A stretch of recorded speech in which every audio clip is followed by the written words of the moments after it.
Amidst all the heat that has been generated about austerity, a number of important debates in public finance have been sidelined. All the focus has been on small reductions to government spending, which have only been designed to reduce the government's borrowing requirements. We've lacked any real discussion about what the size of the state should be, or whether spending should be reduced, not just so that we live within our means, but in order to reduce the long-term burden of taxation. It's time to set the record straight on austerity and what excessive government spending means for taxpayers. That's why the Institute of Economic Affairs has produced this major study on government spending, taxation and economic growth. This study starts by tracing the growth of the size of the state over the last 100 years. We find that taxation and government spending as a proportion of GDP have increased dramatically since World War I. Though the official statistics put it a little lower, our findings suggest that government spending as a proportion of GDP has increased from about 1/8 to around 45% today. The government is spending nearly half our national income. It's no wonder the government is unable to finance its spending through taxation, and that we have such a chronic deficit.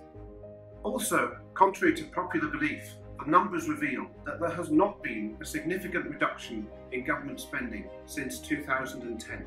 Despite all the hype around austerity these past few years, real spending actually only fell by 0.5% per year over the last Parliament, and is planned to actually increase through to 2020.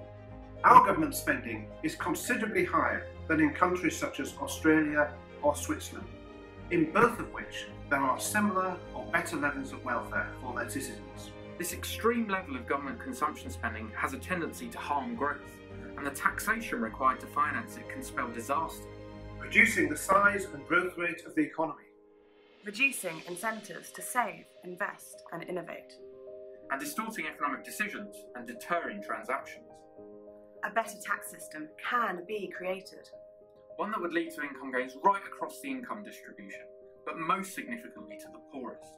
But in order to see these gains, the government will have to cease its spending spree, reduce government spending and produce a more rational tax system.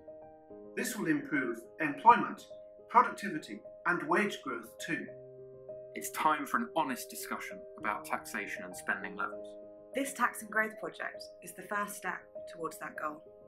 To learn more about the history of government spending, taxation and its impact on economic growth, visit our website at iea.org.uk.